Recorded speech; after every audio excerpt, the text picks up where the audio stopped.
What up? What up? Cheap seats. Cheap seats. What's up, Happy normal guy? Saturday. Normal guy hit that He said, first. listen, he just said first. That's it. Here I am. That's I'm right. first. He here first. Normal guy jumping in. What's up, bro? All right. All right. Oh, gosh, it has been a crazy ass week in basketball. It has Bro, been love it. absolutely nuts. This is the best playoffs I can remember in a long time. Like every series. Yeah, I mean, besides, of course, Miami getting their shit spanked, Pelicans, but this, I'm talking about like this round right here. yeah, this second round, Yeah. oh, it's coming together now because you had. We'll start off with different series, but hey, look, this show is really going to be NBA, some NFL. We got some stuff we'll debate with a whole nother analyst from what they call the mothership. But we'll debate what he has to say about divisions and who's going to win them and where he places the teams in them. Ooh, I like Good it. Good old Colin Cowherd and his bullshit. We'll see if we like or dislike and what we think about it. See if Beer Cave and Big Mike go head to head on some of these. We're usually pretty legit, right? Eye to eye on a lot of that stuff, dude. Yeah, we're right there. All right. So, which series we started with? Because we obviously, I mean, we could go Cavs, but let's go Minnesota Denver first, bro. All right. Because holy shit. Listen. Holy shit, Minnesota just going, at your house, we're gonna take both. At your house. Yes. Woo. What's up, Jesus? Happy Saturday. Jesus, what up? Hey, it's always free talk. Say something, we'll talk about it. I mean, right now we're going to do NBA Round 2 series. We're going to talk about each series going on, and then we got some NFL stuff later.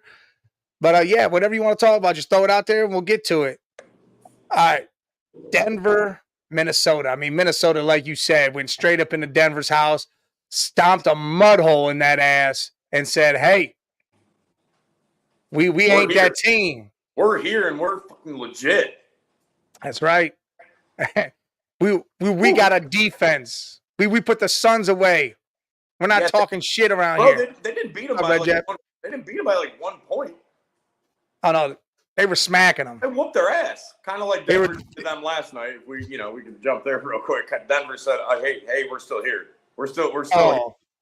It was almost like Denver flipped the switch. Like I've said, listen, I've said this whole time about Denver. They're like a cat that plays with their prey. They smack it around a little bit. All right, yeah, woohoo, and then they'll start eating it. It's because they've been playing together for so long. They're just a legit team. But I will say after 2 in a row at home, I think they got a little nervous. I don't care how much you think that you could just turn it on. You go down 2-0 at home. Sometimes it's a little hard to turn that shit on. And it is. But see, a team like Denver can do that, and that's exactly Murray, Michael Porter Jr. They were having down games, at the beginning of the series. Nobody on Denver played well in those first 2 games. I mean, you had decent play from, your normal guys, but nobody played great. They just kind of were out there. It was Edwards balled out. Yep. So yeah, but I could not believe that they were down 2-0. I literally was shocked. I couldn't believe it. I was so surprised. Yeah, I was like, damn, dude. Damn. Yeah, in Denver. It's not like in Denver, yeah. In a way you look at it, you're like, this home and home. No, they took the 2 away. Now Denver's in Minnesota starting to eat their home. Like it's like, all right. Usually it's weird, dude. All the visiting teams win. Like that's just weird. Well, that's how you look at it. Usually it's whoever wins the away game first that's when the shit starts. That's why I started to think Minnesota had the series. Not saying not a sweep, you would. But 2-0 in Denver, I was like, all right, Minnesota's it. Like they're legit. And they're tough. They play tough at home, but then Denver, like I said, switch it up, mate. This is going to be whoever wins at home first is when the series starts. I mean, this is Denver's winning is not on Jokic's shoulders. It's on Murray. Murray's got to play Murray's game for Denver to win. I think it's on Murray and Porter. Like them 2 dudes have to do what they need to do And Murray showed up big last night. Yes. Huge. Porter And did can his have thing. one of his like sporadic 3-point games where he goes like, 1 for 14 from the field. He can't do that. Or Minnesota's too good. They will lose to them if Porter comes out and plays that. I'm not saying he does it all the time, but you know what I'm talking about. He has those games where it's like he's not even on the court. He has a Klay Thompson game. yeah, Klay Thompson. Look, Murray had 24 points, 4 rebounds, 5 assists. Mm-hmm. Good game. Joke. That's what you need from Murray. You don't need 40. Oh, yeah, you need Murray that all needs the to time. score 20, 25 points. He has 5 and 5 or whatever. That's what Murray needs to do. That's Murray's game. Agree 100%. Then you got Joke, 24 points, 14 rebounds, 9 assists. So, his average pretty much. There's a Joke game. And then Porter, 21 points, 4 rebounds, and 1 assist. There it is. There's the points. Porter's huge.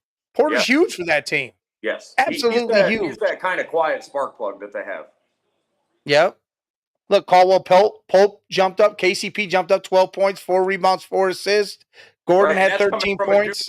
That's coming from a dude that was, averaging probably 4, 5, 6 points a game. I mean, listen, I don't care how good you are.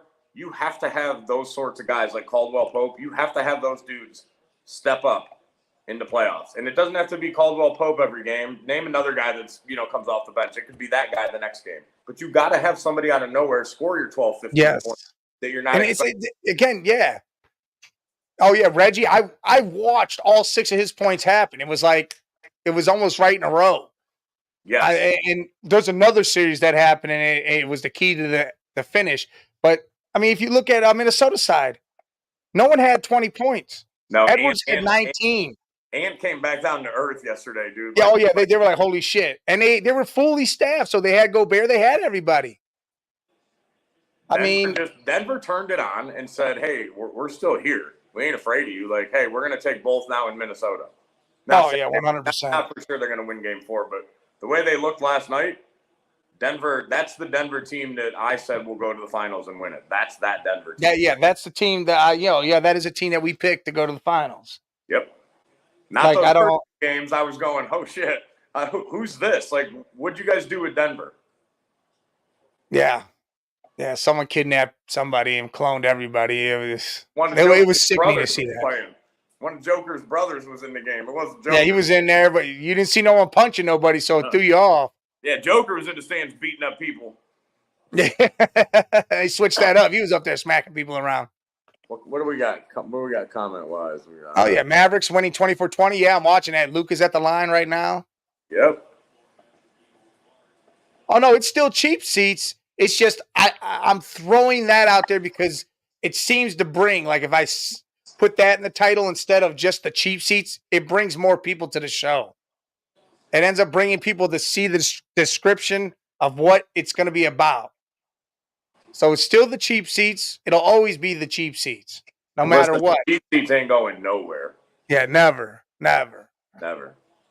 It's just I put what we're talking about up there, throw something in the description, put some hashtags in there, bring the people in.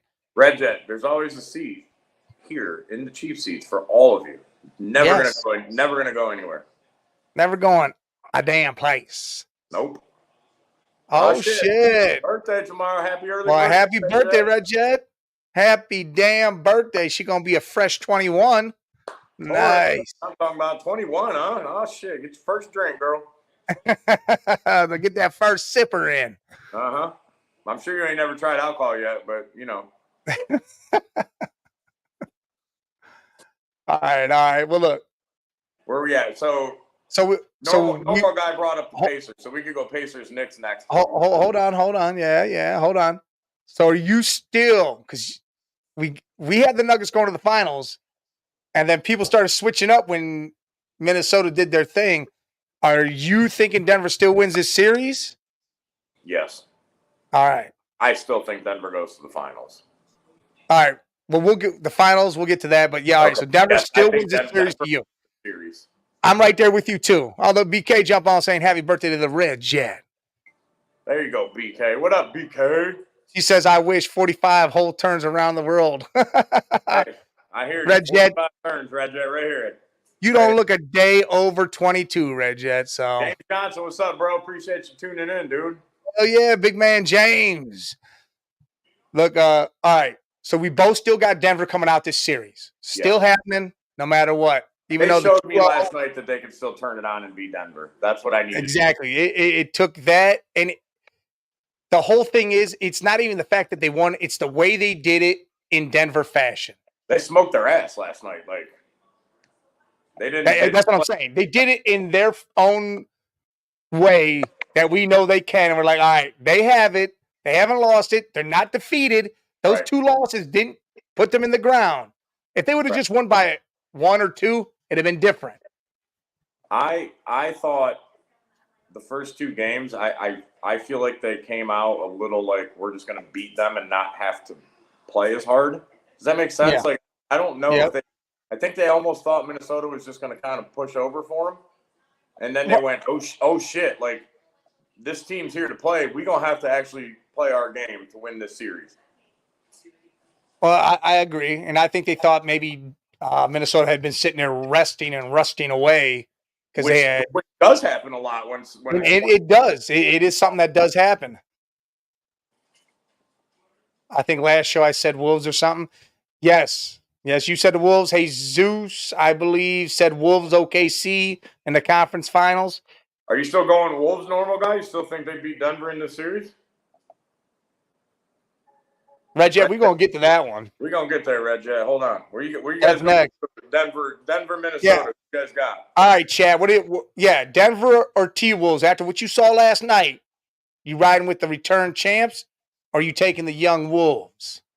I gotta tell you, it's still difficult to take Denver because they could easily be down 3-1. All right, normal guy's still riding the Wolves. He says Game 7.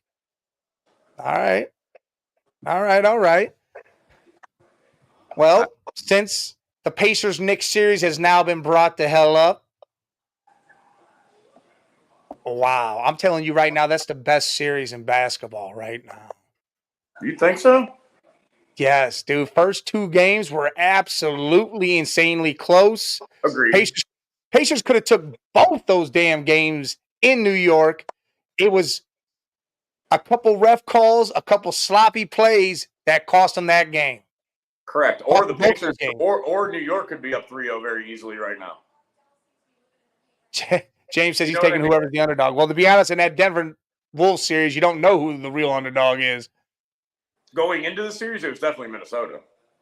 Well, yeah, going into it, but right now they got. You're looking at it like, all right, it's probably like -100 to -100.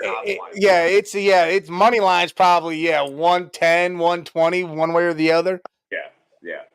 It's like the NFL game where this team gets a point because they're the home team. Hey, you know what I'm saying? Hey, Finesse, the Pacers almost beat you both times at home, and then they busted that ass in Indiana. So don't tell me I'm far off on my shit here. I took New York. I was right there with you. Just so we're all here, I took New York. Yeah, listen, the Pacers were right there. Both chances in New York. They screwed themselves twice in New York. And now you guys are down OG, even for this next game, and Brunson is limping around some. Yeah, and I didn't say sweep. Pacers weren't sweeping. I was talking shit on that show with Jay. Me and Jay were going at it hard. I never thought Pacers would sweep. But when he started getting crazy, I threw out some crazy shit too because he was saying crazy shit. So that's where that came. I didn't think they would sweep. Hey, barely beat y'all yesterday. Just listen to Mike. Let him, throw out his bullshit right now. I was just kidding. Blah blah blah. No. I'm the man cave. 5 on that series, Mike. Yeah, and I'm gonna win that 5. We got 5 on this Dallas OKC series too. Yes, we do. And I got to tell you, I think we're gonna break even because New York's gonna win. Dallas is looking better than what I thought they would look against OKC. Maybe the young, is coming out in OKC. Well, they won the last game and they showed up big time, and then now they're playing at home, so now it's showing now they can do their thing. Listen, the Knicks are not winning in 5, dude. Not happening. No. You still don't have OG the next game, and Brunson's still hurt. Listen, they're hobbling a lot right now. You got lucky. DiVincenzo went off. That dude is not having another game like that. Dude went off for 35. Yeah, I agree. He's not going to do that again. But that dude, he easily. No. You know what's not going to happen again is this. Let me look at this stat right here and make sure I'm correct on the number. Let's look at this stat. Let me say this real quick while you're looking at that. This is the first series that New York is going, man, we missed fucking Randall. Yeah. This is that series that kind of you go, oh, shit. You know what I'm saying? Like, this is one. Listen. DiVincenzo had 35. He went 7 for 11 for 3. That's a hell of a good percentage. That shit ain't happening. Now here's his problem. Team. Listen, tomorrow he goes 1 for 12. That's his issue. Dude, as a whole, that team went 52% from beyond the arc. You should never lose a game if you shoot 50% from 3. And I'm not talking 1 or 2. Dude, they were at 64 or 65% going like midway through the third. And it dropped down because they started missing. I'm telling you, that game, it was close. But you guys, to be honest, I was talking to Jay while I was going on. I had given in and said, dude, Knicks are going to take this game. It's done. Indiana's given up. And then Indiana turned it the hell on. Dude, what's his name? Was it Naismith? Put that defense on Brunson. Hal Burton's hitting buckets left and right. Who? No, you guys aren't winning tomorrow either. Almighty, I think Indiana's got something coming. I have to agree a little bit with Almighty. I have to agree with Almighty a little bit that the Pacers are a little bit soft. No, I think they're soft too, but the thing is, they're fast. And they tried to fix that with Siakam, and I don't think he came in with that like Rodman, Bill Laimbeer type of mentality like they thought he was going to. I'm not saying he's a good player. I'm nothing against his skill level. I'm talking about like his mindset of being like a tough, I'm going to knock you down type of player. I think they were expecting a little more of that than what they got. What's going on, Bobby? Bobby, what's up? Like Miles Turner's always been soft. Halliburton, we don't know what he is because this is the first time we've really seen him in like a big setting like this. You know what I mean? Who knows what he really is still? I'm not talking skill level. I'm talking like. Oh, I know. You know what I mean? So, well, dude, he tweaked his ankle and played through it the rest of the game too, and was still hitting buckets. Listen, which means that it's always worse the next day or two after you do something like that to your ankle because you're playing through the shit, so it doesn't get the chance to swell up and get super sore. It's that when you go home and put that motherfucker up like this, right? Now it hurts. Now you can't walk on it the next day. Well, I feel that's the same way with Brunson because he's got the same problem right now. They're both messed up. You got two gimps going to be covering each other in that game. Well, and again, OG's not playing. That's huge. That's a hell of a problem too. See, and the Pacers, Pascal Siakam has still not given you a Pascal Siakam game. He played hella good in the Bucks series. Played great. Yeah. 37-point game. He played what they got him for. That's what they got him for was in that series. And now this one, he kind of down to earth a little bit in this series. Well, I think he needs to wake himself up because I think he could still average 20 a game. He just needs to wake up. If he doesn't, they're definitely going to lose to New York. Yeah, but it's going to be in 7. I'm not saying game, but he has to play. He has to play really, really close, if not the same as he did in that last series, or I don't think they can beat them. Oh, I know Siakam doesn't. Nope. Yeah, but, hey, to be honest, Bobby Portis and Brook Lopez are physical dudes, and he did his thing with them. He needs to start hitting his shots. His shots aren't falling, and that's the real issue there.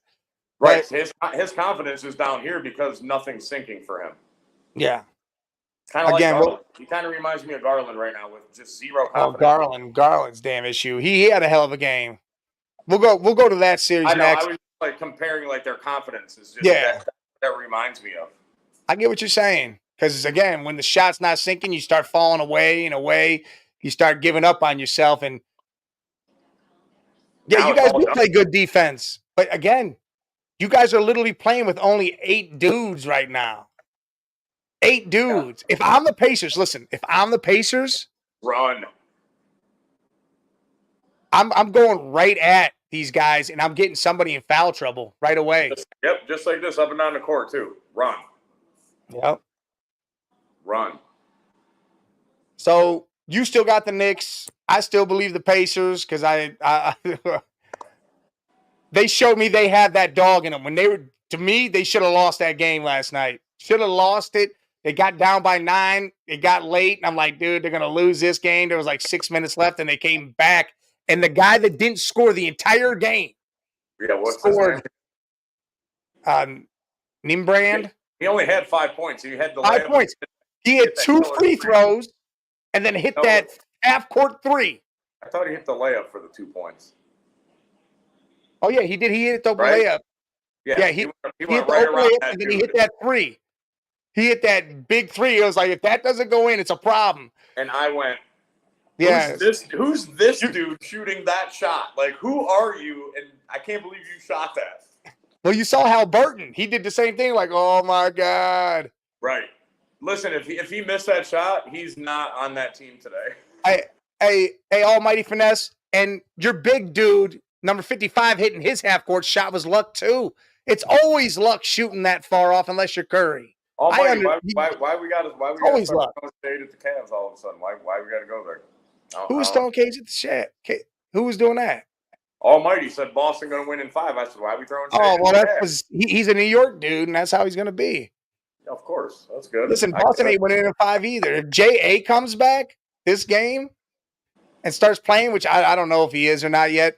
Bobby probably got that report of Bobby's in here. I didn't look it up yet because I was waiting because that game don't start till 8:30 tonight. But I'll tell you right now, the way the Cavs played that last game, if you truly believe that Boston plays at 5, see, everybody goes, oh, well, Miami did that too. A lot of Boston fans are like, well, Miami did that too. No, Miami didn't do that too. Miami didn't beat their ass the way we beat their ass. That did not happen like that with Miami. The Cavs spanked the shit out of them, played defense, hit threes. Mobley stood the hell up and played his game. If Mobley plays that way every game and adds in his defense, and Karis LeVert gives us those points off the bench, it's over. Listen, there's no option. Mobley has to play that way without he can't not play that way, or we will get our ass kicked the next 3 games. He has to play that game again. He has to. For not the defense, because we know he's going to play defense. I'm talking on the offensive side. If he has to play like that. He has to. No, he definitely has to. And Normal Guy, what are you talking about? Pat Riley is right. What's he right about?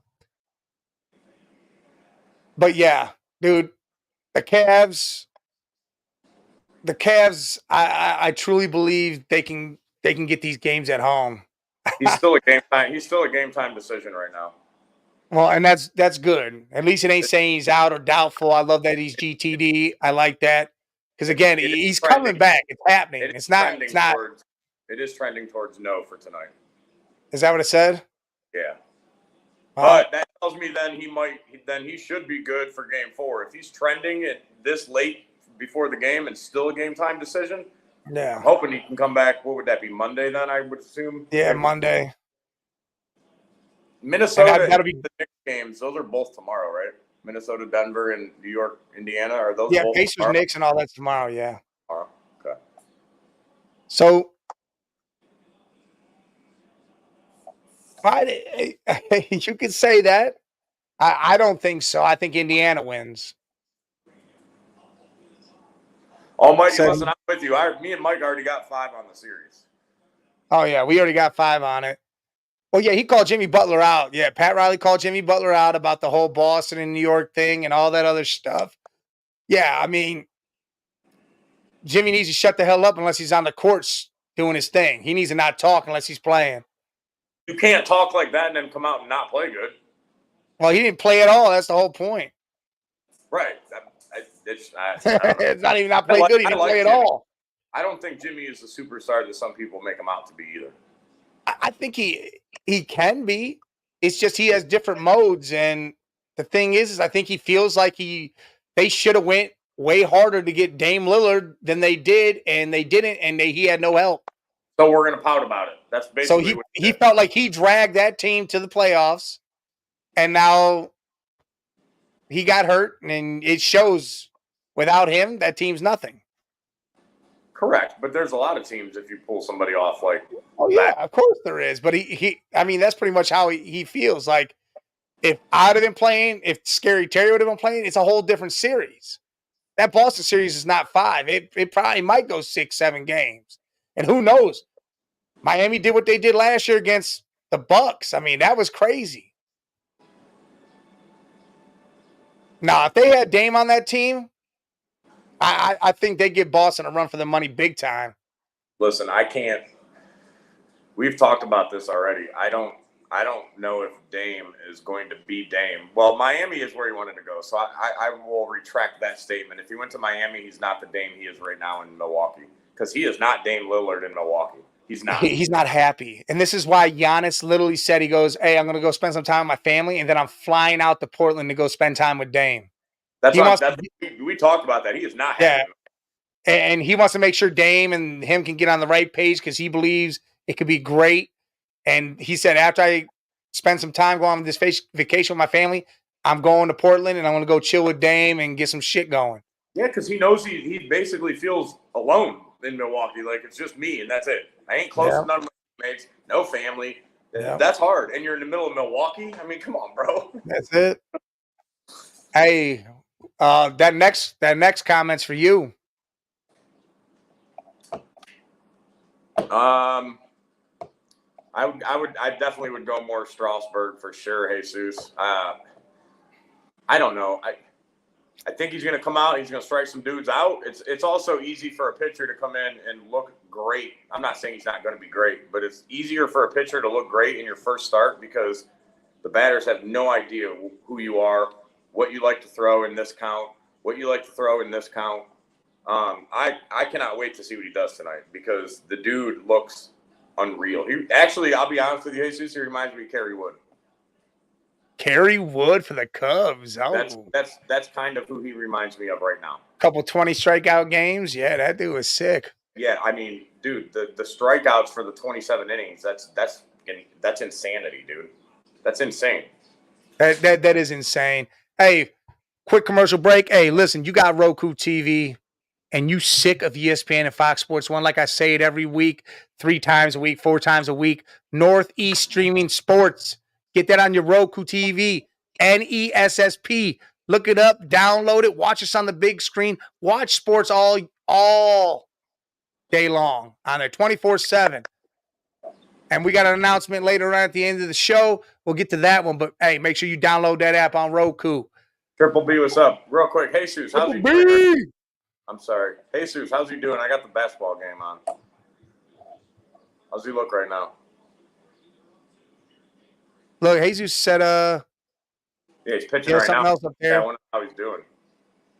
Hey, Jesus said, do you see more contact hitting 2024 than last 4 years? Yes, without a doubt. I see more players like Stephen Kwan, like that type of shit, for sure. Which I love that. I love that shit. Don't get me wrong, I love a home run, but. Hey, almighty finesse. I've seen the reports about Ingram getting traded too, and I love it. I need the Cavs. Right? You're talking about Brandon Ingram? Yeah, I need the Cavs to call the Pelicans and say, hey. Right now. I will trade. Like, if Garland refuses to continue to step up, I will trade Garland and picks or whatever the hell else I need to do. Because if Mobley continues playing well, he's got more blocks than anybody in the playoffs right now. Continues to play well. I'm trading Garland and whatever. I'm getting Jose Alvarado, and I want Brandon Ingram from the Pelicans. Because Jose's a great defensive player and can play point. And then Brandon Ingram adds scoring and defense too. I love that. Listen, you put Brandon Ingram on the Cavs, that's a way different team, bro. Like, in a good way. Crazy. In a good way. One in the third innings pitch. 1 hit, 2 Ks already. Say, look. What did he say? Shout to Paul from LSU. I am from Louisiana. I watched the College Baseball World Series on TV. I love College Baseball World Series. It's one of the greatest things to watch. You ever watch the Big Mike? Yeah. Great. Like the Little League World Series, I love that shit. Yeah, he says he's pitching right now. Special announcement. Yeah, Triple B is just another way to see us. We're just adding a whole nother level to it. And look at us. Beautiful faces everywhere. Yeah, look at us. Yeah, the Pelicans do need a point guard. That's why I said the Darius Garland move, if he doesn't step up or doesn't seem like he's going to fill that money role, him moving and bringing BI here and Jose Alvarado here, I think would be the best thing. Because, again, a defensive point guard, all he's got to do, he doesn't have to score. We just need him to play defense and, pass the ball. And that's why I think if you can keep Garland and get Ingram, Garland gets better with a number two. I'm not saying Mobley might not be that guy, whatever. A solid actual Mitchell, Ingram, like for sure year 1-2, Garland gets better with pressure off of his shoulders. Well, yeah, if we keep Garland in that trade. That's what I'm saying. If you can make that move somehow and keep Garland, I think that's smart if you can. If it takes Garland to get him, do it. But if you could finagle and keep him, I think he gets better if you can keep him with a number 2 on that team now. See, and Ingram's only 26 years old. He's young. And in my head, Ingram's like 40. I feel like he's been playing forever. No, yeah, why? Well, he's been playing since for the last 6-7 years. It just feels like he's 35, 36 years old. Hey, listen, yeah, we talked about the Mobley deal. I was all for it, but if he's going to start playing at this high level, I mean, his defense is unmatched right now in the playoffs. He's got more blocks than anybody in the playoffs right now. If he's playing at this high level and adds the scoring and gets more confidence in that, I want to keep him. Unless we can get some crazy package for him.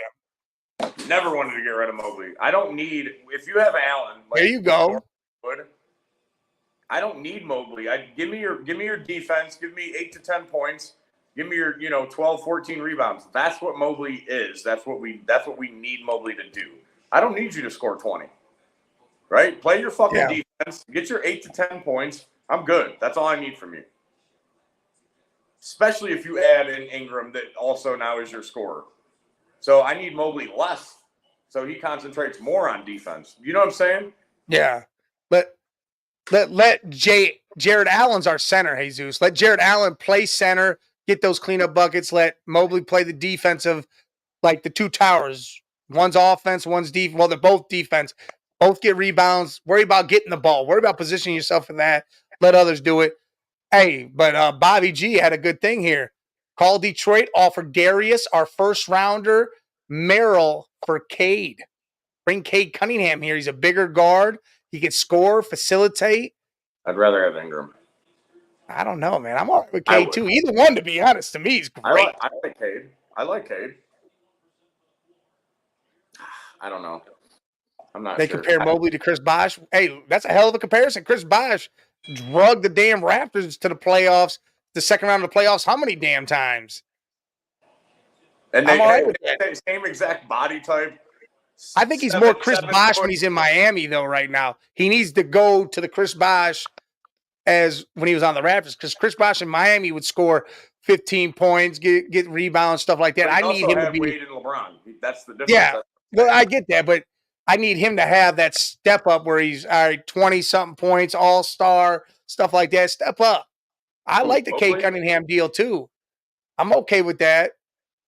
I certainly would not be upset if they went and got Cade Cunningham instead of Ingram. I would be listen, first of all, Detroit's not trading Cade. They're not going to trade Cade for Darius rounder. They're not going to do it. They might for Darius and a first rounder, so they have 2 first rounders. That means they can use both of them to move up. I don't think they will. I mean, they're going to be up there already. So now you pick. But you don't have that. You don't have the LeBron, Carmelo, Wade. This ain't that draft where you're just crying and praying to God that you had another first. Do you know what I'm saying? It's you look at it like this. They get their big man. If they can get Edie, you get your big ass dude Edie. And then all they need is a shooter. They need a shooter. That's all they need. Cade is not a shooter. Now, Cade's a drive to the hole and play defense type of dude.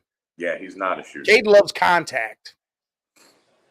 Cade is an old school point guard. He's an old school basketball player to me. He wants all the contact. Yes, give it to me. All of it. Yeah, Big Baby Davis, 40 months in prison over insurance fraud. And I think that's something that needs to be fixed in the NBA too, because there's a lot of people saying the insurance, the way it is after you retire or out of the league, it's a bad thing. Like what in the NFL, they do it for the rest of your life. I'm pretty sure you have insurance, you're covered for the rest of your life. I think that's been recent though that they did that because of all the NBA needs to do that same exact thing. So then you need the former players and the players now to do basically what the NFL did and go, hey, F you, this is what we want, or we're not doing this shit for you anymore. That's basically what the NFL, the Players Association did. They kind of said, listen, you're going to give us this, or we're going to kind of say F you. And they have to step up and do the same thing. Yeah, they definitely do. Because, basketball's not crazy contact, but it's contact. Your knees get busted up, your ankles, your feet get all tore up. You don't need to be contacted for your knee to just go 400. Oh, yeah, exactly. Well, that's what I'm saying. But it's still a lot of work. Gauss's feet are crazy messed up. Yao Ming's were. That's why he retired early. You got to think. You need that insurance. You need that. Professional athletes need all that. But come on, dude. That's not an excuse for this. You have enough damn money. You would think so. You're somewhat smart to go to the doctor and pay your $50 for your fucking visit. You have enough money to do that. I understand what you're saying, and I do agree. I think professional athletes should have insurance for the rest of their lives. I agree. I'm not disagreeing with that, but I don't want to hear the bullshit like, oh man, I had to cheat. Oh, I know. Yeah, if you're making millions, Big Baby didn't make crazy money, but yeah, he still had money. Fucking live on and pay for a doctor's visit. Oh, 100%. All right, let's get back to the Cavs Boston series. Where are you at with it? Do you still feel? Because Boston came out, smoked us game one. We looked horrible, but I felt like that was going to happen. We were just coming off game 7. They were sitting there resting forever. They beat our ass. Okay, game so 2, is the question we beat that ass. Tonight's game or series? Is that what you're at? Which one are you asking me? Well, you can go either. I'm going series too, but yeah, tonight's game. Series, Boston's still going to beat us, unfortunately. And I hate to say that because I'm a Cavs fan. I just don't know if we have enough. Boston's not going to come out probably 0 more of the games in this series and shoot the way they shot the other night. They're not going to shoot that bad again in this series. They're not. I agree. I'm not saying we can't beat them, but we 50-50 won that game because Boston just shot like shit and had one of those games. They're not going to shoot like that again in this series. So you're going to have to play even tougher than you played. Garland's going to have to do more than what he did. And I thought he had a good game, but it wasn't a great game. And if Boston was not shooting as terrible as they were, Garland didn't play good enough for us to win again. Well, I look at it like this. I love DG. Me and you've talked about this. You know how big of a Garland fan I am. Me and BK. He has shown me nothing, dude. And I never wanted to get rid of that dude because I really thought that the potential was there the whole time. Bro, I'm going to become a non-Garland fan if that dude can't figure his shit out right now. He's missing layups. Come on, dude. You look like shit. I look at it like this I get they had a poor shooting percentage, but the fact that we were up by 29-30 at one point, even if they were shooting good, that doesn't account for 29-30 points. That I agree, but I still think we win that game if they shoot just regular. But that's what I just said. I agree. It's not just that. We have to play the we have to play good. If not a little bit better. And it's everybody has to play good. And it doesn't have to be crazy spectacular. Just, give us what you're supposed to give us. Cruz 12, 14 points. I need LeVert to continue to do what he's doing off the bench because he looks fucking phenomenal when he comes in the game. Well, in this series, yes. Because he's only averaged 7 points a game until now. That's what I'm saying. This series, I need him to keep doing what he's doing right now. He is like that giant spark plug right now off the bench that I wasn't sure if he was going to be that because he wasn't that guy the whole season. Yeah. This series, what he's doing right now is why we kept him on the team. 100%. This is why. So you still got Boston in what, 6-7? I think 6. I think Boston in 6, unfortunately. But that's a tough question because if Allen comes back, I think it goes 7. I still think Boston takes it, but I think it's a way different series, man. JA being out is just it's Oh yeah, it. But I mean, they don't have Porzingis, so I mean, correct. But they still have you still have Holiday, Brown, and Tatum. We don't have the trio. yeah, we got Spida, and then whoever wants to step up. Whoever wants to score, please, can you help the dude tonight? Like that's basically like pull a name out of a hat and go, can you please help him? Finesse, the Knicks not fully healthy the way they are right now, and will not be Boston. And if Boston will have Porzingis back for the next series when they move on, I don't know, dude. I don't think they do it. I don't think the Knicks come out of the series they're in now, let alone beat Boston, having injury concerns. I love the Knicks and how they play, how they just dog and they don't give up. I love that kind of play. I 1,000% love it. Listen, this reminds me of the John Starks era Knicks. Yes, like the old school 90s. Yeah. Knicks Pacers back then. You had Reggie Miller, Rick Smits, the Davis brothers. You had Mark Jackson, and then you had the Knicks. Oh my God, I forgot Rick Smits. Rick Smits. That's who they went to the finals against Shaq with. Danish or Swedish or some shit like that. I don't know what the hell he was. But then you had the Knicks with Starks, Allen Houston, Johnson, Oakley, Ewing. I can't believe that team never won a title. That's a hell of a team, dude. Well, they never could get there. Because of Jordan. Well, Jordan, the Pacers, the Orlando, they could never get there. Orlando got there to the finals, got smoked by Houston. That was some great basketball back then, dude. That was some great ass basketball.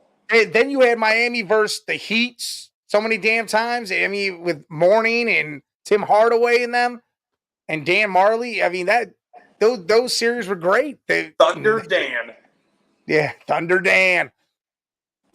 Boston's not soft. Boston will play you tough.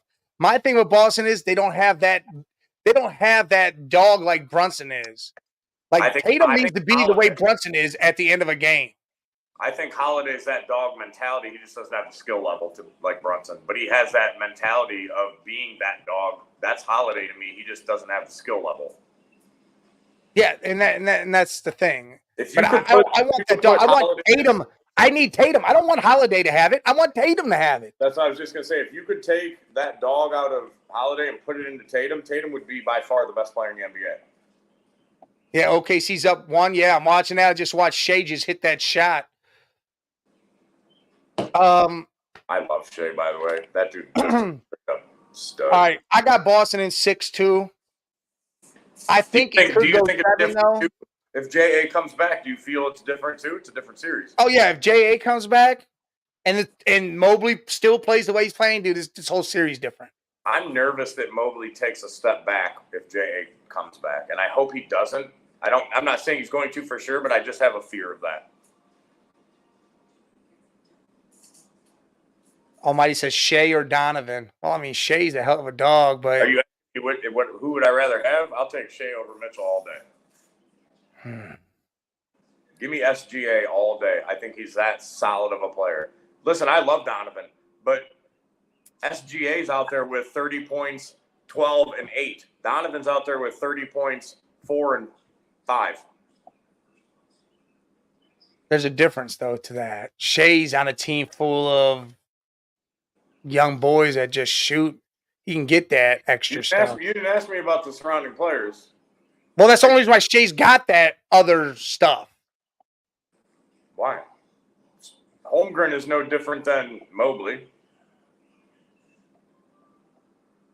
I think Holmgren's a lot better than Mobley right now. I'm not saying skill level. And Donovan is a better defender. Correct. Holmgren is not. Listen, this dude ain't like tearing up the stat sheet. Josh Giddey turned into Mike Conley. Trash. Yeah, he's trash. Actually, All right, you take Shea. I'm taking Donovan. If you're gonna use the word trash, I would take Conley over Giddey right now. Any day, I would take Mike Conley over. Oh, Michael Conley, yes. Yeah. Giddey's averaging like 5 points a game or some shit like that. Yeah, they're talking about benching. They should sit his ass down. I like Donovan. 14. He could score. He's got that dog in him when he needs to have it. He could drag a team. He dragged Utah to the playoffs how many damn times? I mean, he had Gobert, but he still was the one that did it. He did most of that work there. And he's been doing it with us in the Cavs. And I think Shai does that when he gets the amount of seasons in that Mitchell has. And Giddey is trash right now. I'm not saying he's a trash player. He's playing like trash right now. He is not playing like the Giddey that we were all like, oh, shit, yeah. I need a rookie card. And he's doing 20, 12, and 12. He's like at 6, 2, and 1. Yeah, he's doing real trashy stuff now. Yeah, he's playing so bad, they're playing him like 12 minutes a game. Look, what's it say? Is this true? 102 mile an hour for Paul first? Yeah. Listen, he's the dude's a sick dude, man. He's that good. All right, so you got Shea. I take Donovan in that because I like the defense and I know he could score. And he's got the experience on his side right now. But I think if you take that out of it too, I still like Donovan. I think Shea turns into that with more experience. I think he learns the. Well, you have to understand. Shea really isn't. He's been in the league some years. You know that, right? Yeah, but he ain't drafted by Charlotte and then sat on the Clippers for like 3 years. You know that, right? Yeah, I guess it's just hard to think about it because we just didn't see him until just recently. Correct, and that's why you don't. It's the opposite of Ingram for me. Like you just don't think about like Ingram. I feel like has been in the league for 40 years. Shai, I feel like he's been in the league for 2 because we just and that's what I'm saying. Who he is. SGA finally got put in a system to where he could shine. Donovan was in the whatever and still doing his thing is how I looked at it. He's in Utah still doing this shit. Then he came here and he's still doing it now. Listen, I'm give me either one and I wouldn't complain about either one of them. Of course not. He says, let me ask you, Brunson or Donovan? Give me the dog Brunson all day. All day. Listen, to me, it's a lot close. It's close as shit to me because I think they both have that same dog mentality. When it needs to be dealt with, it's dealt with. Like they both go at it. They both play defense. They both go for their team and do what they have to for their team. They both can score. I mean, right now, Brunson's like at this moment right now, I'm taking Brunson on the way he is. But fucking Donovan's starting to come right to that too with the last 4 games he's had. He's starting to say, hey, I gotta be the same way and let my team follow my lead. And I think by the end of this shit, say the Cavs do all of a sudden beat Boston and the Knicks beat the Pacers and they meet, that is going to be one hell of a showdown.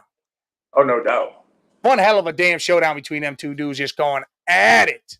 And I'm not talking about the teams or who wins. I'm saying them two just going back and forth will be nuts.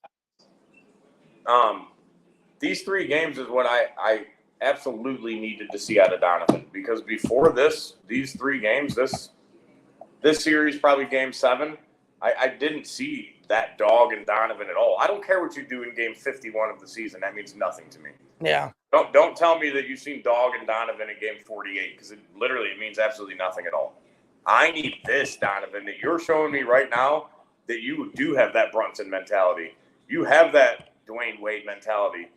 That's what I needed to see from you, and you're finally showing us that that's what you have. And you know that D Wade's his mentor. That's like his big brother. Mitchell talks to D Wade on a regular, and I think D Wade finally woke him up to that. Like, hey, look, man, you need to do this. Your team will follow you, but you have to go first. Correct. PJ Washington stepping up. PJ Washington 19 points. Oh, yeah, PJ Washington stepping up with 19 points in this game.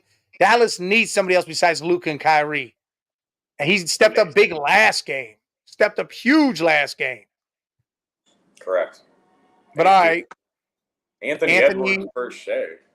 I'm taking Edwards. All day. Give me Edwards. Edwards is bigger, taller, plays defense.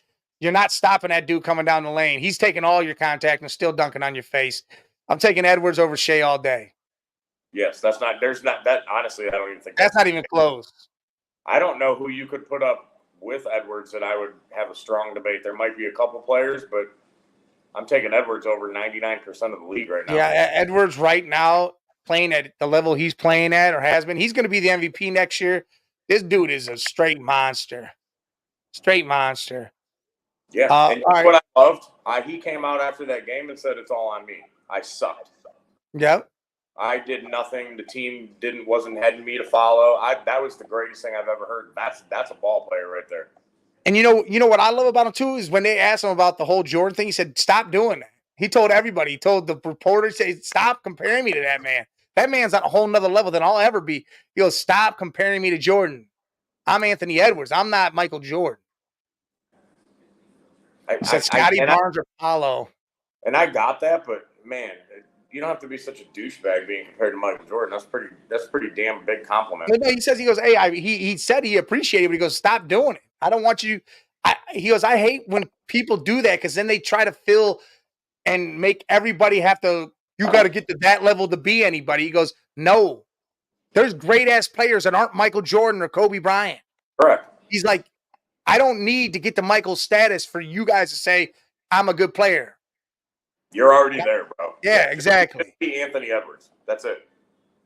All right. That's not even a debate. That's not even a debate to me either. It's Paulo all day. Let's do this Dallas series real quick. Dallas, again, they went 1-1 in OKC. They're in Dallas. You got OKC. Luka, the bench is starting to step up for Dallas. Shea was doing his thing, but his bench there was nobody else on the team doing a damn thing. Listen, I didn't say I'm still at OKC. I did not today. Well, I said that's where you were. I don't know where you're coming or where you're going to now, but I'm not even sure yet. I'm not sure. I don't know. I know that the second a PJ Washington does not step up, Dallas is done because Luka and Kyrie cannot do it by themselves. Well, see, what's crazy is the last game when PJ stepped up, Kyrie only had 4 points that last game. Or no, was it 11? 11 points, I think it was. Yeah. 11 points, that's okay. it. That's okay because he was still out there facilitating and playing defense and drawing two defenders to him so PJ Washington could have that type of game. And I like Dallas still. I think 6 games. Ooh. I like Dallas, especially if they take this game right here and go up 2-1. If they win today, it's over. Yeah. I'm gonna go. Remember, we got $5 on this one too. I know, and I'm not. We're gonna be even anyway because the Knicks are beating the Pacers. But nah. I'm gonna stick with OKC. I think they get it figured out.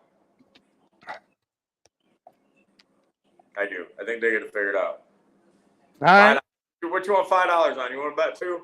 Nah, he's saying $5. Only 5? Yeah, it's only 5. All right, one last basketball question here. We got normal guy said he thinks the Mavericks have more experience, so he's in. But Finesse says Scotty Barnes or Paolo Banchero. Yeah, it's Paolo all day. It's not even a debate. Yes. Scotty Barnes has not impressed me one bit. I mean, he has some games here and there, but he has not done shit. And Banchero literally is straight up showed you what he is in these playoffs. I don't know if Toronto sees the playoffs. I think Barnes is going to have to go somewhere else to see the playoffs. Listen, I don't know if Toronto sees the playoffs for a long time again, dude. Hey, they got to make moves. They got picks. They did get some players in the trade with OG and Pascal. They're going to have to make some moves and add some other stuff. Listen, DeRozan and Kyle Lowry ain't walking through the door tomorrow. Kawhi Leonard isn't walking through the door tomorrow. That too. But we can talk about Kawhi another day because Kawhi ain't Yeah, shit. Kawhi's done. He needs to retire. He ain't shit. He's hurt every other day. He needs to retire. All right, we're going to switch things up now. You know, in the second hour, we're going to go a little football, a little NFL. We're going to talk about what one person said for each division and how we feel about that and what we think. Colin Cowherd came out a couple days ago and said this is how he felt about each division. We're gonna listen to one division, stop. We'll give our takes, how we feel, and then we'll go back into it. We're gonna have to run this back towards the end of the season. Towards the end of the season? Yeah, so we can see if we were right or not. Oh yeah. All right. I think he does the East first, AFC East. Here we go. Let's start AFC. I'm just going to predict the standings. In the AFC East, I have Josh Allen, just like Mahomes or Brady. I'm going to win the division for as long as he's in his prime. Number 2 is Miami. I love their roster. I think it's the best roster. They don't have real holes here. They don't have a great O-line. It's not bad. Number 2 with a great offensive coach. Jets, Aaron Rodgers, who, by the way, is not in his prime. He's not as good as Jordan Love today. Jets finished 3rd. And I think it's pretty obvious. New England's got a rookie quarterback and a rookie coach. I did like the pick, and I do like what they did in the draft, finally going heavy offense. But I feel pretty good about that division. Let's go. Terrible. So you saw what that was. Yeah, that was hot. We saw what he said, right? So he said the Bills, the Dolphins, the Jets, and the Patriots. What are you feeling over there, Bear Cave? Jets, Miami, Bills, New England, in that order. I'm 100% with you. Division. If Rodgers stays healthy, obviously there's a lot on all of that. We're not talking. We're just saying everybody's healthy throughout the season. Who wins? Yeah, everybody's healthy. Everybody's doing their thing. Jets take that division easily. That defense is sick. Hey Zeus, I get it. It's too early, but it's not. We're going based on the players that are there. This is about taking divisions. This isn't winning Super Bowls. This is just about what we think are the divisions are gonna line up. It's not too early, but it's never too early. I mean, it's always too early. It is too early, but I mean, this is what you want to. If anybody wants to talk football, this is how you got to do it. Because right now there isn't really no other news unless you're talking injuries at minicamp. We'll get to the Giants. So yeah, I agree with you. I think it's Jets, Dolphins, Bills. The Bills lost too much on defense. They don't have anybody to throw the ball to. I mean, they got Keon Coleman from Florida State in the draft. Gabe Davis is gone. Stephon Diggs is obviously gone. They do have their tight ends. So, and they got James Cook, but yeah, the Bills are not going to win that division. I like the Jets. Normal guy says Dolphins, Jets, Bills, Patriots. Or then Coleman is nice, but he's not going to do. Look, the Jets have a top 5 defense, and they added to it. They added Hassan Riddick. They added other pieces to an already top 5 defense. And you're getting Aaron Rodgers and Mike Williams. Yeah, and then Aaron Rodgers comes back and is healthy, plays healthy. And guess what they did? Instead of drafting the flashy pick in Brock Bowers, they took the offensive tackle, one of the best offensive tackles in college, and said, we're putting him. They went and got the best tackle from Dallas and paid him to come over. They beefed up their offensive line. You got Breece Hall. You signed Mike Williams. You have Garrett Wilson. You have 2 decent tight ends. And again, you have a top 5 defense. We've seen lesser quarterbacks with lesser offenses with great defenses go all the way to the Super Bowl. The Ravens did it with Trent Dilfer. That will always be the Rex Grossman did it with the Bears and Urlacher and Tillman and them. I mean, we've seen it happen how many times? Rex Grossman. We got Curtis Samuels over there, but dude, that doesn't make me feel better about that. You know what I'm saying? I just don't feel. Mike, I'm right with you. I think if Rodgers is healthy with that team, I think Rodgers could easily just tear it apart this year. And I agree. I mean, Mike Williams is a little injury prone, but I like Rodgers being healthy. If he stays healthy, I think they're going to be fine, no matter what. Because I've seen Rodgers throw at trash cans in Green Bay and still do good. So I'm not worried about Rodgers. If he's healthy, he'll make players look good.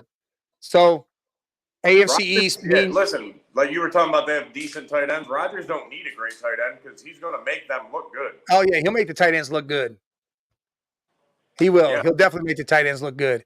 All right, so that was the AFC East. Yeah, see, the Bears defense carried to 06. I mean, defense can carry a team. It can happen. So let's go back here, see where he goes now. Go to the AFC North. Baltimore was the best regular season team last year. Argument the best run team in football. I think they're going to be great again in the regular season. Cincinnati gets Joe Burrow back. When Joe Burrow's healthy, he either wins this division or gets to the playoffs. And they've been noisy. A lot of noise I don't like with T. Higgins, but I like Joe Burrow a lot. 3, Pittsburgh. I think Russell Wilson will succeed. At what level he succeeds, I don't know. And I didn't buy Cleveland last year. I don't buy him this year. I think Kevin Stefanski and Andrew Berry are excellent, but there's things upstairs they have to deal with, and I think it's a really good division. This guy's a moron. All right. This guy's an idiot. Yeah,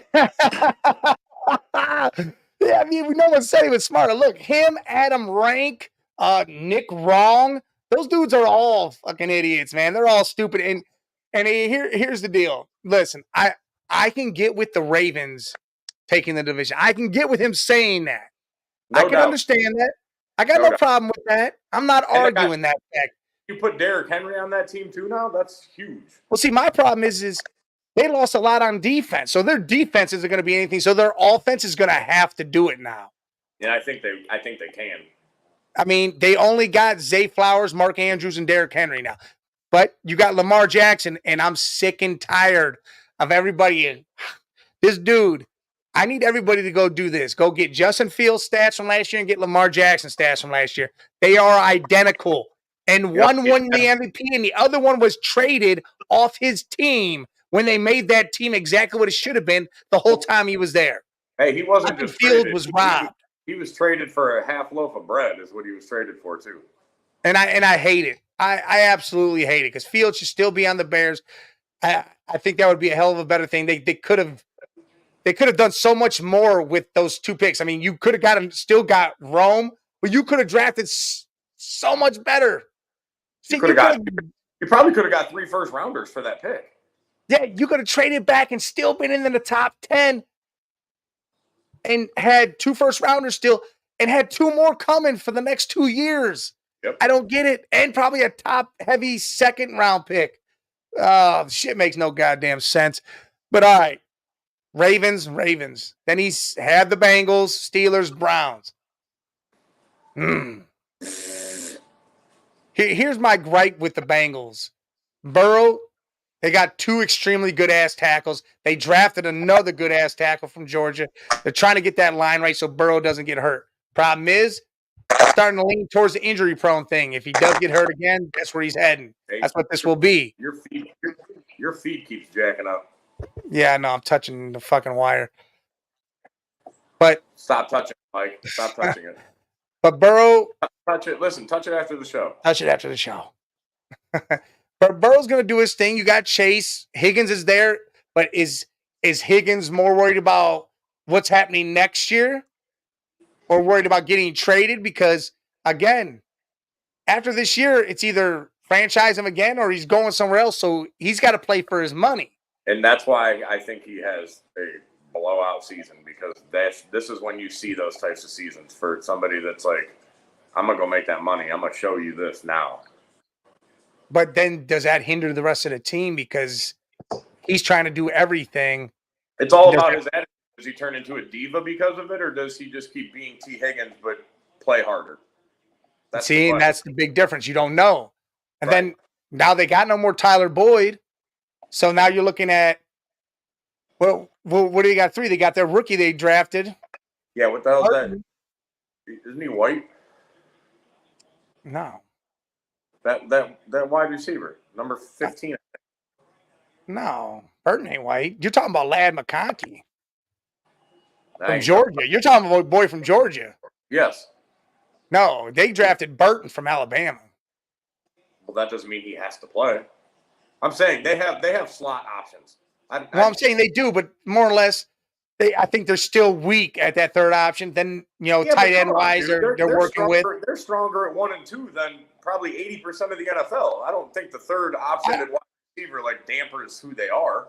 Well, it doesn't damper it, but Tyler Boyd was a big part of what they've done in these recent years, though. Agreed. And then again, you don't have Joe Mixon. Now you got Zach Moss and you got Chase Brown. What Chase Brown showed you could do it. It's a matter of you can do it consistently. But Zach Moss, I'm not a believer in the guy. But listen, it's also about, are they going to give Chase Brown the carries to show that he can do it? They have to give him the opportunity also. Mm-hmm. And I think they will. Once Zach Moss shows that he's not going to be that lead back, they'll make Chase Brown the lead back and let him be. Because Zach Moss is not a lead back. He's not. He's a great, third down guy, whatever you want to call him. But he ain't a lead back. Back it up. Let's go and back it up. Steelers. Listen, the Steelers draft great. Hold on. Give me your 1, 2, 3, 4. Ravens, Browns, Bengals, Steelers. We're the same. That's where I am. And the reason why I put the Steelers last is because I think Russell Wilson sucks. I don't think he sucks. He had a great year. I don't think he sucks. I mean, dude still threw for 3,500 yards, 26 touchdowns, and 7 interceptions. That's a great year. Maybe sucked is the wrong word. I don't think he's in this division. I don't think he's better. No, than he's not better than Lamar. He's not better than Deshaun. That's why I'm. I don't think he's prepared to have to face what he's got to face here in the North. I just think he's the 4th ranked quarterback in this division out of the 4. That's why I put the Steelers last. I also believe that they don't have enough weapons on offense. I mean, would you take Wilson over any of the other 3 QBs?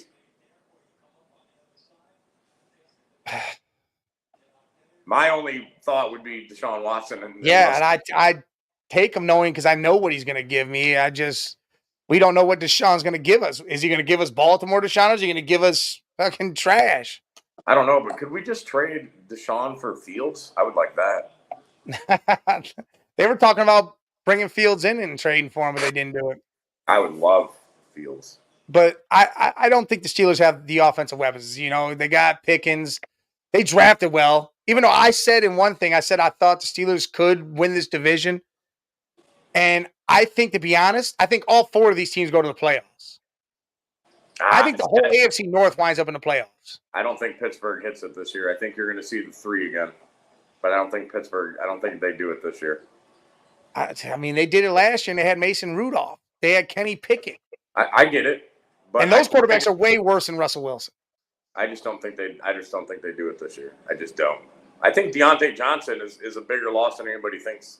Oh, yeah, I think that's huge. But again, they drafted well. They got 2 offensive linemen right away. They needed that. They always draft well. Them and the Packers. It's like they insanely know what the hell to pick. It's ridiculous. So we'll see what happens there. Again, the Browns, they added more to their defense. I mean, they stacked up their linebacking core. Finally. Evan Bush and finally.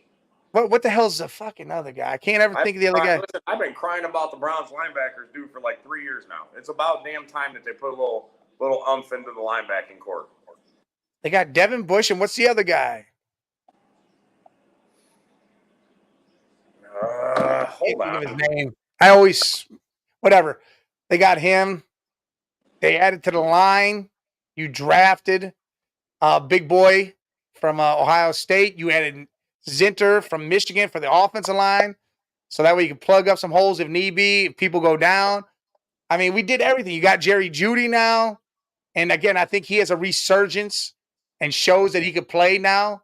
I think Denver he needed to change the scenery. We have running backs. When Chubb comes back, whenever that is, I think it'll be great. Jordan Hicks. Oh, yeah, I know we got Joke, normal guy. We definitely got Joke. Jeremiah. He's the shit. He's the shit. But, I think the Browns have definitely stepped up, and I think they're going to do their thing. The Browns season rests on Deshaun. It does. Even though, to be honest, you put Winston in, the dude's going to throw for 4,000 damn yards, have a bunch of touchdowns, but he's going to have interceptions.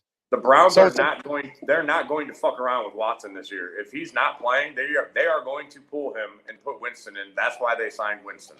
Well, I think that's why they signed Winston. Listen, that's why they signed Winston and Huntley. Yeah, they're not going to dick around with Watson this year. I don't see it. Because they don't want DTR to have to be thrown in a position like he was last year. And I think they like DTR. I think they just actually want him to learn, not have to be tossed in every other game. Agreed. Should have kept Flacco. No, Jesus, no. I'm good with what we. I'd rather have Winston and Huntley over Flacco. And the reason for that is I don't want every time Watson does something bad one time, them to start chanting Flacco because of what he did. And it's two different game plans then. You got the game plan for Watson's type of play and then the game plan for Flacco. I don't think Browns and Winston and Huntley fill right into what Watson is, so it'll be the same. Listen, Jesus, Winston's going to come out. If, say, the Browns started Winston right now, I'm comfortable as hell with that offense that they have. Because Winston, yeah, he's going to throw some picks, but he's going to throw for 4,500 yards, 30 touchdowns, and, yeah, maybe he has 15 picks. And I can live with that if he's throwing the touchdowns and the yards. I look at it like this. He's going to have an offensive line that doesn't allow him to have to run around and get smoked. And he's got wide receivers, dude. Yes, he's got wide receivers. Hey, Winston may be a quitter. He ain't going to quit when he's got the team that can do it. You got a top 5 defense on the other side. You got one of the best offensive lines in football. I think he's going to be okay. Some hella skill players, dude. No, Jesus. Winston's not that superstar quarterback that people thought he was going to be, but he's definitely an all right QB that can come in and win you a couple games. He could definitely do that. Yes, no doubt. I definitely say that. He's a gunslinger. That's what he is. He is. And that's what he forever will be. All right, well, let's see where we're at going next. We're going to the AFC South. AFC South. This is now a good division. We've rolled our eyes at it for years. Get out of that. Tennessee stinks. Everybody else is good. I'm going to go Houston. I love what they've done with personnel the last 2 drafts and free agency. I think they've just hit it out of the park. I mean, they've done like Green Bay level stuff in the draft last 2 years. Excellent. Jags, and it will be a fight to the finish. I love getting Brian Thomas. Their weapons with Trevor Lawrence and an offensive coach are substantial. So I'm going to have the Colts 3. I like the Colts. I worry greatly about Anthony Richardson's playing style. Trevor Lawrence and C.J. Stroud sit in the pocket. I don't worry about that. Anthony Richardson is so dynamic, and I like this Colts team. Is he going to miss 3 or 4 starts? That could be the difference. Easiest pick in the league, Titans for 4th. I don't know if Will Levis is going to work or not. I just roster, personnel. I like the new coach they have. There you go. And finally. All right. So there we have it. AFC North, Texans, Jags, Colts, Titans. I mean, way to go out on a limb and put the Texans. Way to go out on a limb and put the Texans first, huh? I mean, that's the most obvious thing in the entire NFL. But I am going. Well, what I liked about what he said, what he said was to me is he said they've drafted like the Packers the last 2 years, and they have. They absolutely have drafted well the last 2 years. Listen, their coaching, their front office, everything is set there right now. They've done everything. Yeah. They've done everything well. Look, normal guy says Texans, Jags, Titans, Colts. Oh. Shit. I'm going Texans, Colts, Jags, Titans. So am I. I think Richardson comes back. He's healthy. The dude looked like an NFL QB to me last year before he got hurt, and I think he's legit. I think Colts and I think the Colts, if the Texans didn't do what they did and Stroud wasn't who he is, the Colts have that division. But unfortunately for Richardson, he got drafted in the division with C.J. Stroud. Oh yeah, if he was put somewhere else, say Seattle might have picked him up, and he went there, dude. That Seattle would be a dog over there. Yeah, Seattle would be a dog ass team. Unfortunately, he's with Stroud in that division, and that sucks for you.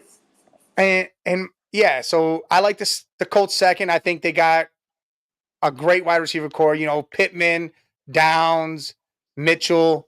I like because they got a Donnie Mitchell as a rookie. You got Jonathan Taylor. You got a great offensive line. Your defense is good. And then again, if Richardson isn't doing good or if he gets hurt, they have Joe Flacco there. So, I mean, Joe Flacco. Huh? Don't touch the wire. I didn't touch it. Don't touch the wire. I don't know what that was. But they got Joe Flacco over there. And I think Joe Flacco will step in. And, I mean, again, he's not going to do craziness, but he could do what he did with the Browns there if he had to. I mean, he's better than Gardner Minshew. No, he's not. Shut up. No, give me Minshew over Flacco any day. I'm saying in a step and roll, not to fucking start a season and go all through it. They better hope Flacco plays like he did in the regular season and not that playoff game. I'm going to tell you that much. We'll see. We'll see. But, all right, that's with the Colts. And then the Jags, I really think the Jags are at their peak right now. Like, they got to get it done in the next, like, year or two because otherwise they're going down. Sunshine's going to want some big money. He may not be there. They let Calvin Ridley go. And then you bring in Brian Thomas. I paid Ridley that money either, though. Hell, that dude got paid way too much money. For being 29, he definitely did. But then you got Brian Thomas Jr. that comes in, which is great. Great receiver with Kirk.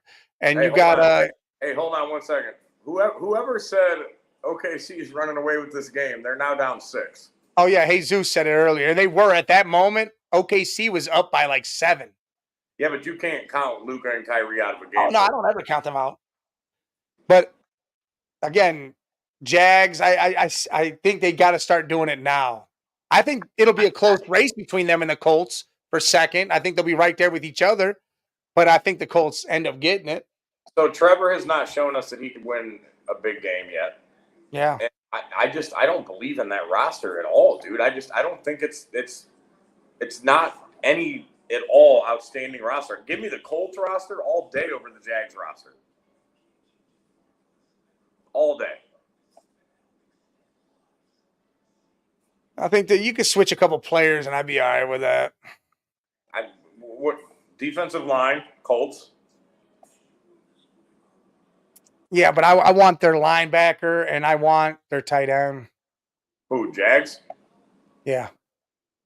Okay. Well, the Browns did pretty good for a few years without any linebackers. I know. And I'm not I like I said, I picked the Colts to come second. I just think the Jags will do their thing. We were looking at schedules, me and Bobby G, when we looked at this stuff, and schedule ain't even out yet. You know what teams are playing. You just don't know when they're playing them. That's fair. And we were looking at it that way because you know who you're playing at home. You know you're playing your division. Yeah, that's you know you're home in away games, so you could tell who's going to do what. And then look, the Titans. Yes, the Titans have a great wide receiving core now. D-Hop, Calvin Ridley, Tyler Boyd's over there. It's all about Mayo. Over there. What does Mayo have? We don't even know what he is yet. Yeah, well, we've seen spurts. Mayo had that 300-yard game, 3 touchdowns. That was a great game. The next game after that, he had like 152. Yeah, and it sucked, but I think they did a lot. I think they're still in a rebuild, but I think they can make some noise. And maybe they take that 3rd spot. And the Jags surprise. Yes, they're Titans, I think, surprised a few teams in the regular season with some W's that we may not think that they get. Yes. I'm a huge fan of Tajay Spears, by the way. I think he's a stud. And they got Tony Pollard, too, with them. That's a 1-2 combo, dude. I think Spears is a beast. I think he is a bigger, stronger Tony Pollard. Yeah. That's what I think Spears is. I agree. So we both got the exact same stuff with all these divisions so far. Yeah, schedule release is actually Wednesday. I'll be doing my AFC North show with Bobby. It'll come out and we'll be doing it live. It'll be live while we're doing the show. Maybe I'll hop on with y'all.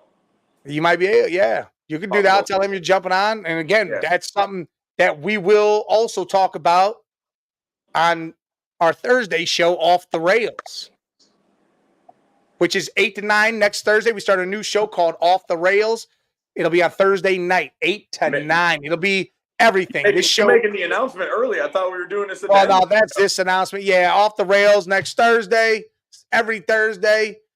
Beer Cave. New show. Me and Beer Cave We're going to bring on guests. Other podcasters will join us for that hour.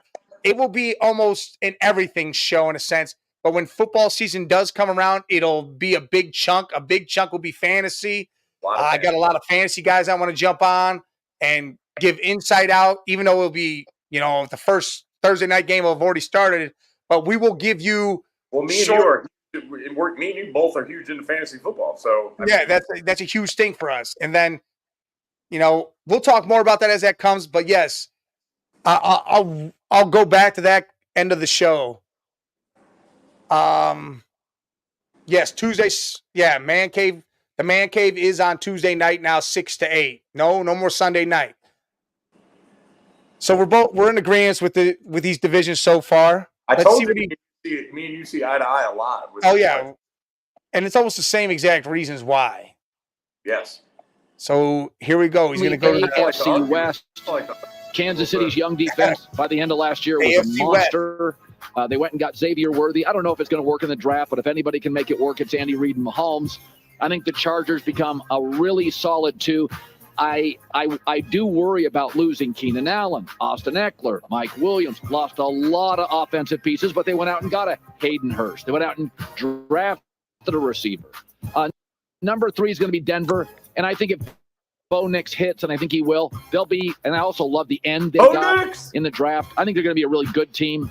Good could be 9 to 10. I don't think it's 12 to 13. And the Raiders just don't have the quarterback yet, like the Raiders roster. Outside of quarterback. Really like the Raiders roster.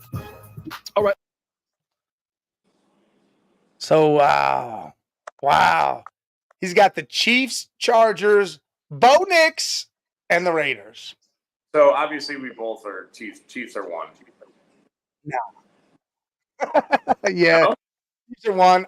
I'm not a big fan of the Xavier Worthy pick at all because to me, he's too skinny. I think he's going to get folded up and he's going to get rocked in this league. I don't know. See, I think he's going to be a little Deshaun Jackson.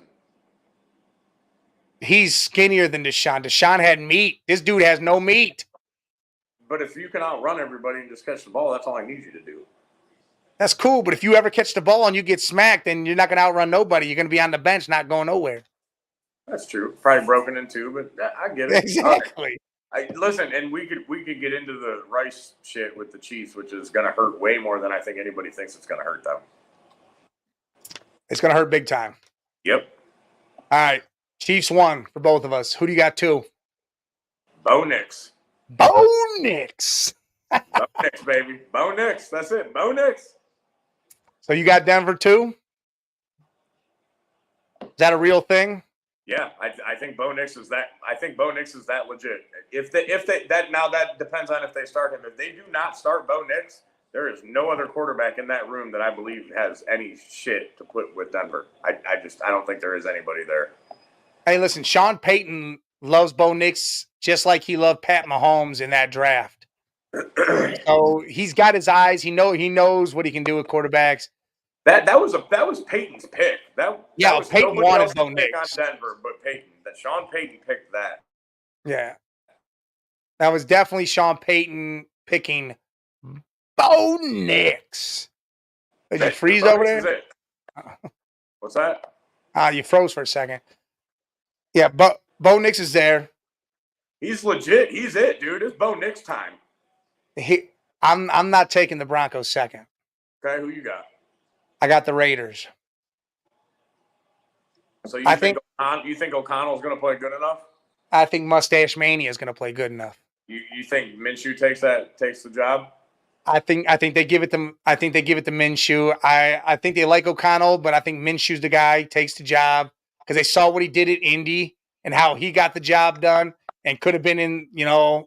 Listen, I love that. Because I think O'Connell is a good QB. I think he needs a solid full year behind somebody. Yes.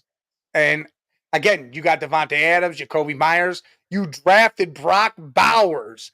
And you got Michael Mayer. You got a 2 tight end set now. You have Aaron Hernandez and Gronk. That's what you have there. That's literally what you have. You have both them boys over there. Then you got Zaire White running the ball. And you got a defense that just added Christian Wilkins to the line with old boy Max Crosby. Big old Max. the rest of the defense, I mean, the Raiders look good, man. The Raiders look good. If they had a quarterback, they'd be even better, but Antonio Pierce is Dan Campbell. That's I love Antonio Pierce. That's who he reminds me of, though.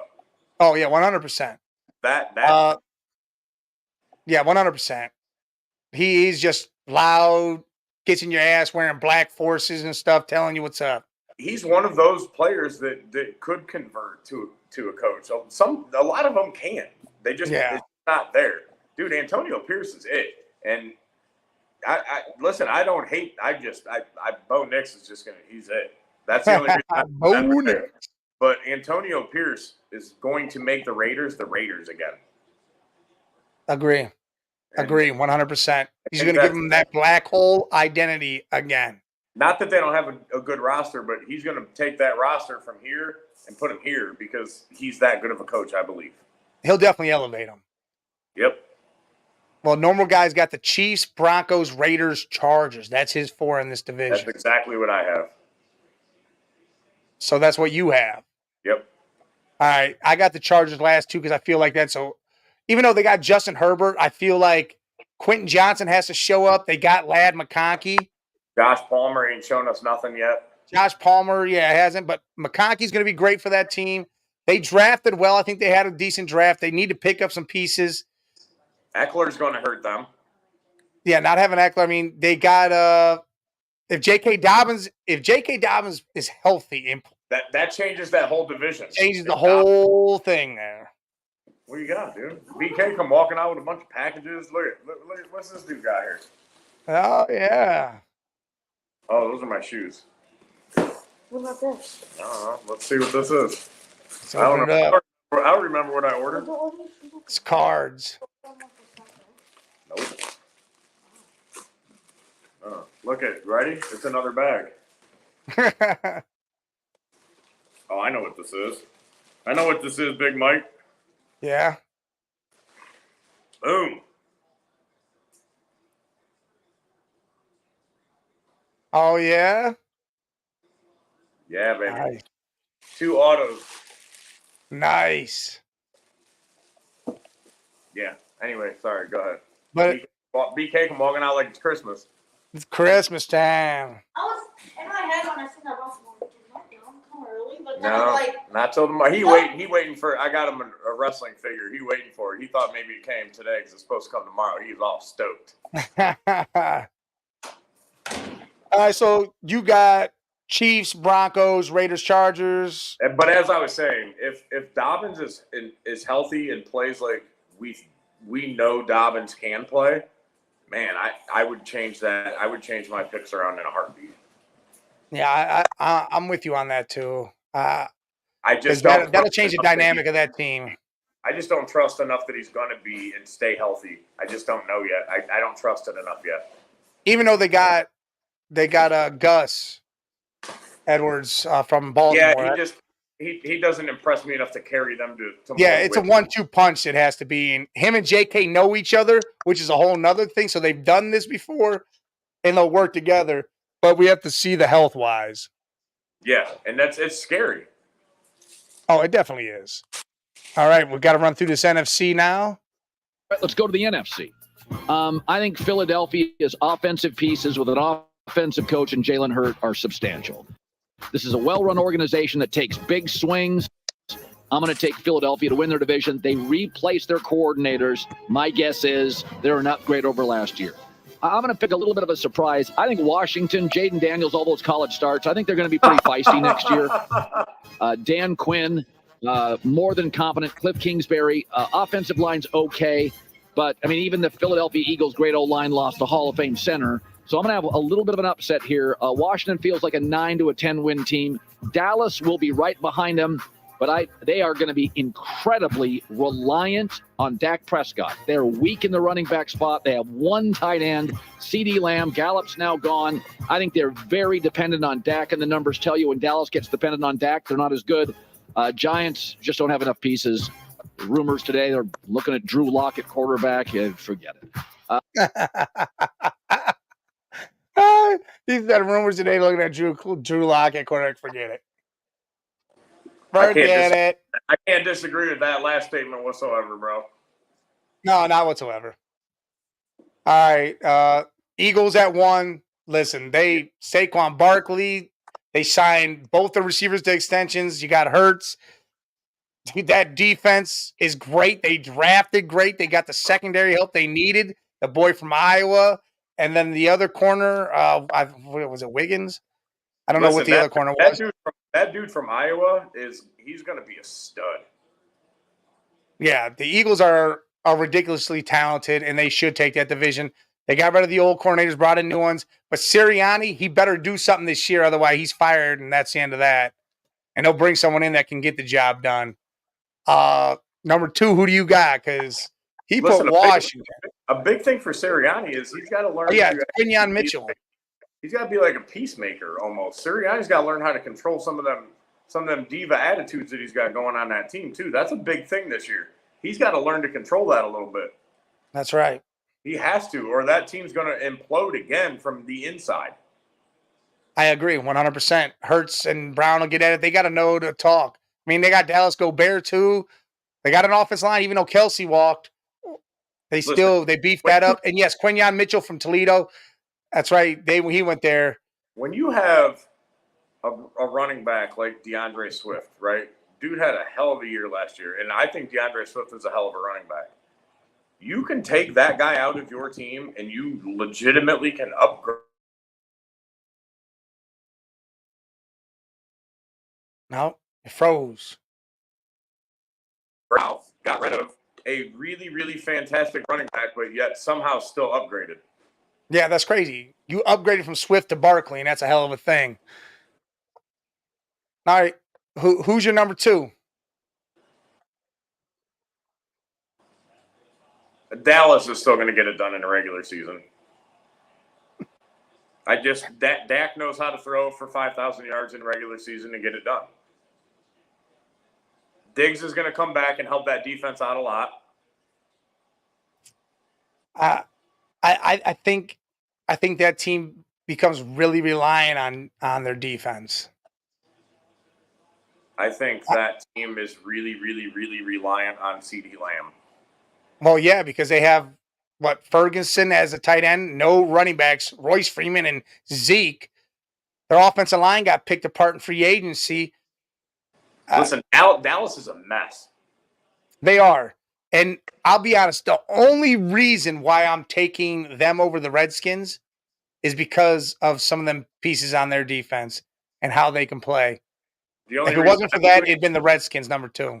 I'm only doing it because of Dak's veteranship over Jaden Daniels being a rookie. That's the only reason I'm taking Dallas, is because I know what Dak can do in the regular season, and I don't think that changes because it's Dak, and he's going – I don't care if he throws 3 picks a game. He's going to throw for 500 yards and 3 or 4 touchdowns. But he don't have nobody to throw the ball to besides Ferguson and Lamb. And that defense is solid enough still to let you win a game 35 to 24, or however you want to look at that. That defense is solid enough to do that.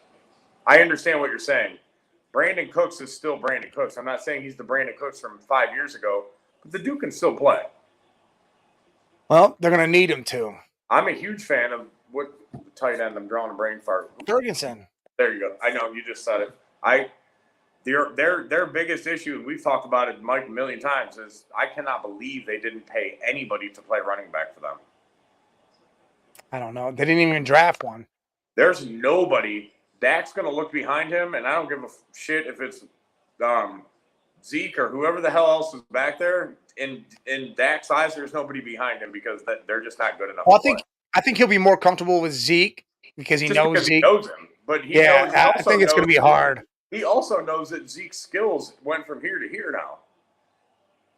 And that's nothing against Zeke. It's just age and being a running back. Your skills diminish, and it just happens. Yeah. All right, so 3's Washington. Yeah, I mean, come on. We know where the Giants are. We already talked about the Giants and how they're talking about just starting Drew Lock. Come on now. Whoa, Giants, trash. Yes, trash. They're trashing. Yep. All right, let's move on and see what they go with next. Let's go NFC North, which I think now is probably the most talented division in football. I'm going to take Detroit. I like everything about Detroit, even Dan Campbell. The front office is great. Jared Goff, best O-line in football, good pieces. I like everything about Detroit. I think they end up at the NFC Championship. Who they face, we'll see, but I love Detroit. I'm a huge buyer on Green Bay. Jordan Love shocked me, his improvement last year. Now, J-Mac still wants to see him 8-10 games. I was blown away by how good he was. He's just a little wild, and I think he's more Favre than Aaron Rodgers, but boy, have they drafted well. This draft, like all their drafts, excellent. Green Bay's the best drafting team in the league. We just got to own that. Number 3, and I think they'll be, they got a rookie quarterback, and there's going to be some bad Sundays, but Chicago 3. And again, they're going to be a better team. If this division was wonky, I could see them making the playoffs, but God, this talented division.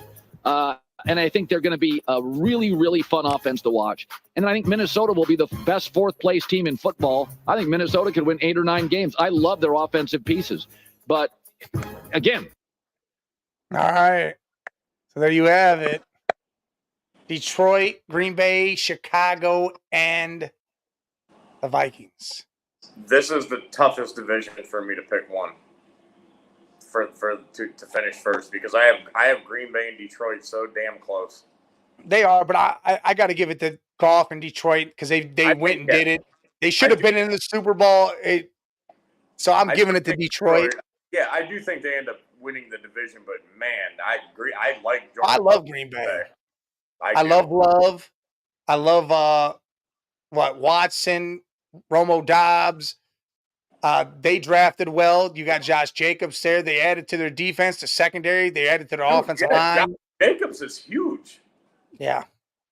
Don't get me wrong. I love Aaron Jones. I still like Aaron Jones. But, man, another team that we were just talking about how Philly upgraded, to get rid of Aaron Jones and get an upgraded, that's hard to do. Yeah. And they did it too. And I am a huge Jordan Love fan. He showed me last year that he's it. So I do, unfortunately, because I don't think J.J. McCarthy's it. Chicago does finish 3. And obviously, Minnesota's last, as much as I hate to say it. I'm going the other way around. This is the best division of football, by the way. I do not agree. You think AFC North is the best? Yep. All 4 teams should have been in the playoffs last year, and they're all the same. And they added to their teams. I can't sit there and say, 2 rookie quarterbacks. Can't do it. No, I get it. I know. So you think McCarthy is going to put the Vikings over the Bears? Yes. Ooh. And I'm not saying McCarthy's going to do it. I'm going to say he has Justin Jefferson. He has Jordan Addison. He has T.J. Hawkinson as a safety blanket. And he has our boy Aaron Jones we just talked about from the Packers. He has one of the best offensive lines in football, too. He has DeAndre Swift. He has DJ Moore. He has Keenan Allen. He has Marvin Harrison. Yes. I still like Minnesota. I like Minnesota's talent better than I do the Bears. Devil's advocate going like, I'm not saying any. All right, let's do it this way. Who's the Bears' number 1 receiver? In your eyes. Right now? In your eyes, yeah. It's DJ Moore right now. Justin Jefferson blows him out the water. I didn't say it. I just said. This is where I'm going with it. This is why I made this pick. Okay, so go number 2.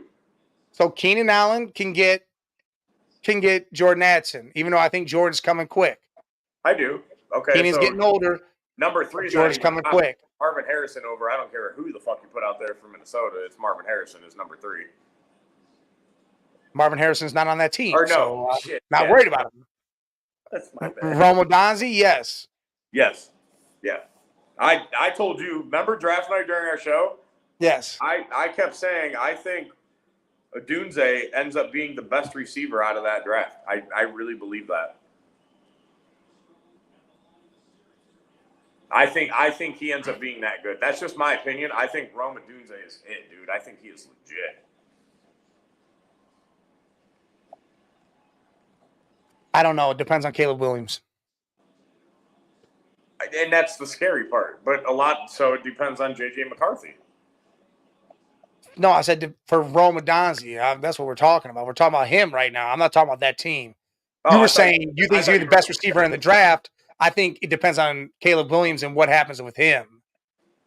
I think Odunze, not knowing what Caleb can do, if Fields was still on that team, I think Rome has a great year. Oh, yeah. If Fields was still on that team. Yeah. Different story. But all right. 6 minutes left. Mavs are up 5. I think TJ Hawkinson's way better than Cole Kmet. Agreed, 100%. I would take Hawkinson's. He's a great tight end. And to be honest, I'm putting Aaron Jones over DeAndre Swift. I got them. Literally have them 50-50. Aaron Jones is getting up there in age. He lost a step or two. I still like him. And who else they got there? They got someone else backing him up. I can't think of who the hell it was. I don't know. But I like their offensive line. The Bears don't have a great offensive line, but Vikings got one of the best tackles in football. Plus, their offensive line's good. That 3-4 in that division, that's going to be a battle for who finishes last. Honestly, that's going to be a hell of a battle to see who loses more games. You said, do the Bears beat the Niners? Ugh. What? I'll tell you right, it depends on when they play. It depends on when the Niners and Bears play, whether or not that's which way it goes. If it's earlier in the year, if it's early, there's only one thing that determines that game, and it's what the hell is Caleb Williams? Yeah, but I think if it's early, I think you not knowing about Caleb Williams can give them the win if he comes out and balls out. Yes. If he's better than we think he's going to be, no doubt. But if it's later, I truly believe the Niners will spank them. Hey, hold on. BK's going for me. Something's up. Hold on. I'll be right back. All right. All right, but yeah, I think it would be they can, but then you got the Niners defense. I think the Niners defense can get after Williams and make him, like you saw, the Notre Dame game and USC, Williams threw 3 interceptions in that game because the defense got after him. It's almost like if you went back to the movie Draft Day, that quarterback fell because, oh boy, Chad said, watch the film. After he got sacked, he got flustered and he would suck the next play. Caleb Williams is kind of like that. When you touch him and you put him in the ground and you harass him, he starts to get flustered. Just not a lot of defenses have been able to do that. But when he plays a good defense, it messes him up. They got to be somewhat good because he threw for how many touchdowns? He had time. They have to be somewhat good. I'm telling you, if Williams gets touched and sacked, the minute he starts throwing picks, he's going to get flustered. He's going to get flustered just like he did in college. Even if their O-line wasn't good, dude gets flustered when he sucks. When he has a bad game, he starts getting all in his head, and it messes him up. So I truly think that's where the it'll be. I think JJ's not crazy talented, but I think he knows how to win games and keep you in them. He's just not going to lose you a game. He's not going to throw you out of one. He won't do that. He also won't bring you back from double-digit deficit. I mean, he could, but I don't think, if he's down 21, not happening. You down 10 points, I think JJ could use that offense and do his thing. But, again, he's just not going to lose you the game. That's what I believe. Got our next division. We'll go ahead and keep on going because I don't know when he's going to come back, and his show is going to come to an end soon. It's just sometimes the fifth best team in the SEC could win the Big 12. I just feel like Minnesota picked the wrong division. Let's go to the NFC South. I think it's a slam dunk. I think Atlanta's going to win this division. Tampa's going to be feisty. But we're going to forget about the Kirk Cousins, Michael Penix drama. This is a really good football team offensively. Raheem Morris, sharp cat. Tampa's 2. And again, I think it'll be a feisty battle. Tampa also had a great draft. Their first 4 picks, all really nice players. I'm going to do Carolina 3rd. I'm with J-Mac. I think they finally got Bryce Young some weapons. I think they're going to make a surge next year. I don't like right now New Orleans' situation. I just don't feel good about it. I'm going to have the Saints 4th. Maybe they're 3rd, but I just don't like the way it feels right now. I'm not sure that coach is going to be there next year by Thanksgiving. Finally. All right. So, hey, this is a tough division to call right here, bro. Listen, yeah, tough as hell. I think I do. I think this one's a little bit tough.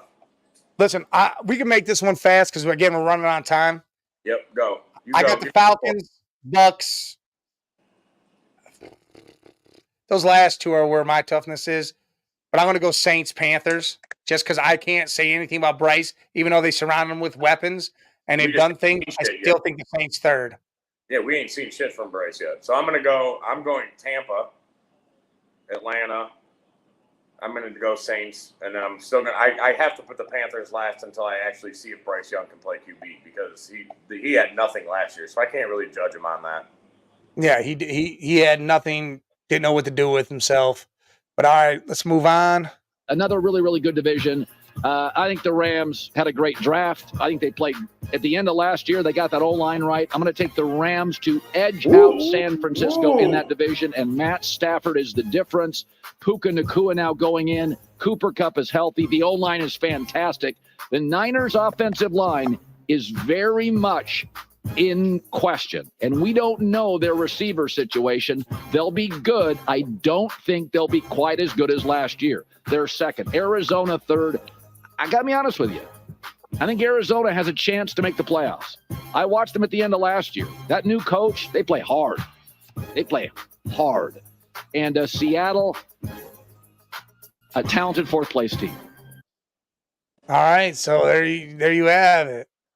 That son of a bitch just stole my thunder because the Rams are winning that division.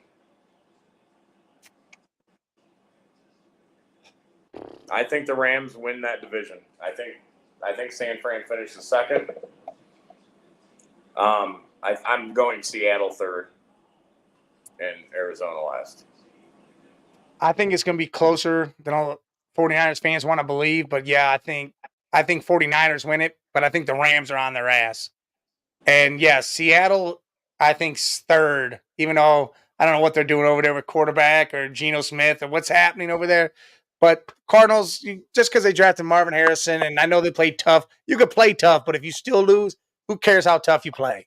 Correct. That's how it looks there. Listen, Kyler Murray still ain't shown us shit. No, he still looks like he wants to play video games. I'm from the Pacific Northwest. I don't get any joy out of saying Seattle is fourth, but that's what I see. Hi, everybody. It's me, Uncle Colin. Shit. Subscribe here to get the latest from the herd, including... I guess that was it. That was it, huh? Yeah, that's it. That was the last one. I didn't know what you were playing now. Yeah, I don't know. I thought we skipped the division. Over there touching my whole thing with the NFC South, though, is I think Kirk Cousins amplifies Bijan Robinson, and I think he goes for 2,000 yards. I think that team's a whole hell of a lot of different. I agree. I still think Tampa has a solid ass roster. I like Tampa's defense better than Atlanta's defense, which is why I took Tampa to win that division. That's why I did. My whole thing is I know what I'm getting with Kirk. If Baker's going to be Baker of last year or 2 years before. See, and that scares me. So I'm judging my pick on what I've seen last year from Baker, which I know is hard to do, especially with a quarterback that you're unsure of. But I like Tampa's defense better. I think Baker plays as well or close to as well as he did. I just don't think Atlanta's defense is strong enough yet to keep up with Kirk Cousins in that offense. I'm just not sure if they're there yet.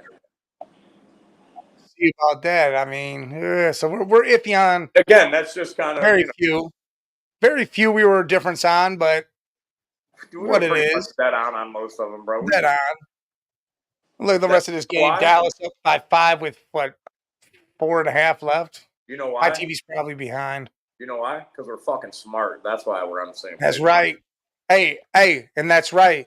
And if you want to hear a bunch of smart people and not listen to the stupid fools like Colin Cowherd, you get on that Roku TV, you download that NESSP app, and you make sure you watch 24/7 sports. Enjoy your sports. Be active with your sport. Hey, what the hell is happening here? Hey, we need to figure that shit out. Yeah, I don't know what the hell that was, but enjoy your sports. I think it's just my wires. Enjoy your sports 24/7. So let's just talk. We got. You want to talk about the announcements? You want to hit them? Oh, yeah. Well, again, you heard a little bit of it earlier.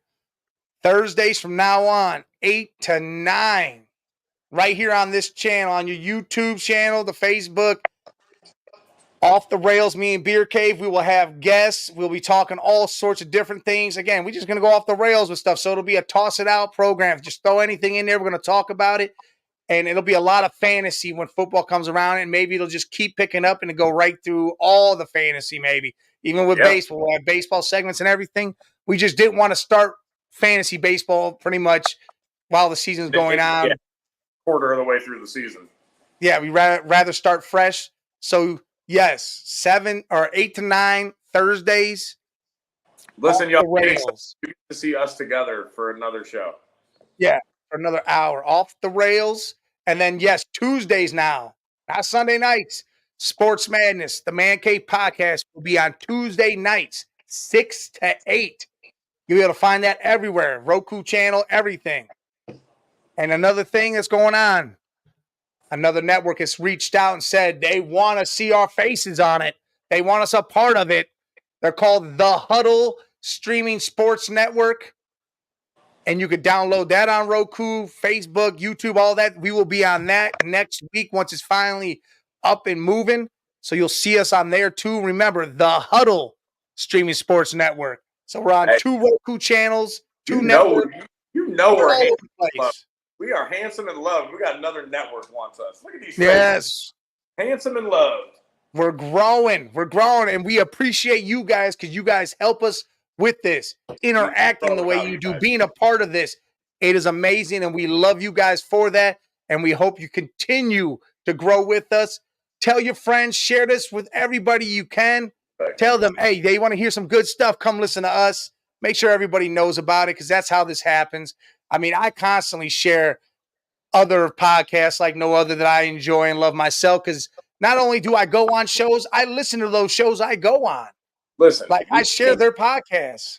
We can't do this without you guys, okay? You guys obviously enjoy the show, and I can't tell you how much we appreciate it. Without you guys, we don't have another app reaching out that wants us on there. It's because of you guys. We're not doing this by ourselves.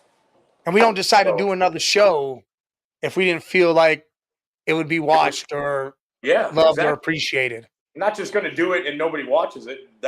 We're wasting our time. Yep. BK, what up, dude? He's trying to sneak in there. Trying to get on camera. Yeah, I see him. I see him back there. Look at me. I'm on YouTube. But yes, again, and don't forget tomorrow, it's the old men and the kids tomorrow at noon. That will always stay on Sunday. Just had to change the Sports Madness because, football season will be coming soon. We wanted to get it off that. We wanted to be done so we could actually study the games, watch all the games, and be a part of them. Well, listen, we're only changing stuff, too, because we want to make it better and more viewable for you guys. Yes. That way you guys aren't taking up your time on Sunday, so you guys don't have to fight between watching football or this or that. Yeah, Sunday's a family day. Go, hang out with your family before you go back to work Monday morning. We only move stuff around if we think it benefits you guys. That's what we're here for. Yes, 100%. So tomorrow noon, old men and the kids. Then again, you got Tuesday, Sports Madness 6 to 8. Wednesday, Relax Wednesday will be on this Wednesday, 6:30 to 7:30. So that will be a show going on. Stay tuned for that unless something happens where one of us can't make it. Thursday, again, premiere of Off the Rails, me and Beer Cave. And we might even have a guest right away. First show, bring on a guest, talk to them, see what's going on. Hey, right before that, I'm on a show with Sonia, Prim and Proper, all things sports from a lady's perspective. I'm on a show right before that. Hey, no, not that week. I got to figure that one out, actually. Jump on Thursday. Support the new show Thursday. We would appreciate it. Come see us Thursday. We'll talk again. It'll be about whatever. We're going to bring other podcast guys on that show. That'll be our guest show. We try to bring people on mostly. And then, again, next Saturday, the cheap seats. And we're going to see what happens with all these games. You got Dallas right now. You got Cleveland and Boston later. Tomorrow, Knicks, Pacers, Nuggets, T-Wolves. It's going to be some great basketball going on. Huge, great basketball weekend. Like we said, how great all these series are. And you got 2-2 on Saturday, Sunday. That's awesome. I love that. It's going to be great. And, hey, listen, if you're a boxing fan, tonight. Can I say something real quick? Happy Mother's Day to all you moms out there. There you tomorrow. go. Happy Mother's Day. Y'all deserve it. I was going to say tomorrow, but yeah, for everybody that doesn't show tomorrow, happy Mother's Day to everybody, to your mothers, to your wives. Happy Mother's Day. Yes. And again, if you're a boxing fan, you got Lomachenko fighting tonight against Cabosos. It's going to be a great bout. I think Lomachenko beats the hell out of this kid. What time is that? Probably prelim start at 8. So probably like 10:30, 11, right? 10, 11, yeah, something like that. Should be a Cavs game is what I was trying to shoot for. Oh, yeah, no, Cavs game should be over. I'm like this because I can't do the channel flip with that. Unless Cavs should be over by then, but it all depends on which way the Cavs game going. If it's a blowout, I'm not going to be watching the Cavs. I'll be watching boxing. Okay. Oh, actually, I will be watching it because we'll be up 20, and I'll be like, yeah, I'm good here. I can. Yeah, there you go. It's a blowout either way. It's time to turn it. But no, to be honest, if we're up, I'm still watching until the last tick of that clock because you never know. When we're up 20, I'm watching the end of that shit. Yeah, you never know what's going to happen. But yes, make sure you guys keep on doing what you're doing. We appreciate it. Come see our new shows. Hit up that Roku. Hit up that NESSP app on there. Get the Huddle Streaming Sports Network app. Watch out. We got big things coming. More people coming. We're trying to grow. We're growing this thing. Tell your friends. As much as we can. Yes. Subscribe to that YouTube channel. We could use the support. Yeah, hit the subscribe button and YouTube. If you're on Facebook, go to YouTube at the Man Cave 8172. You see it right there by our names. Go hit the subscribe and like button over there. I mean, do vice versa. If you're on YouTube, our Facebook is at the Man Cave 1022. Go over there. Hit a follow. You know, we got Twitch. I don't know if people do Twitch. We're the Man Cave 22 on Twitch. Go jump on Twitch. Any support you could give us, we appreciate all of it. We really Instagram, do. At the Man Cave 8172 on Instagram. TikTok, at the Man Cave 10. We are all over the damn place. Any platform we are on almost, except for the new one starting up. And again, we'll figure that all out. But yes, we love that you guys are here for us. We love that you guys support us. And we will see you again tomorrow, noon. The old men and the kids. And don't forget, if you're a sports card fan, you love sports cards, look, we're going to be doing breaks. We're going to have all sorts of stuff. Look, he's got boxes. I got cards over here. I got boxes over here. We're going to be doing card breaks. Hey, real quick, we got a minute. I got a box coming in that is a very high-end box that we're going to do a break on. Hell yeah. Hell yeah. There we go. Very high. Look, Beer Cave dropping it off, the big high-end boxes. Guaranteed 2 autos. Guaranteed a mem card. It's a hell of a box. Y'all gonna be one. Y'all want to jump into this one. Y'all want to get a piece of that. Yeah. All right. Well, again, we've already said it a million times over. We'll say one more. We appreciate y'all and thank y'all for the love. Like, subscribe, share, comment, do all the good stuff. Hit that bell so you know when we're coming on.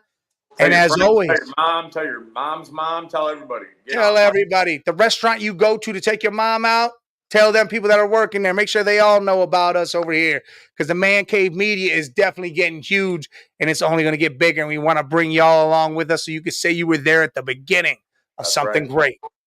That's right. Till next time. Love y'all. Salute.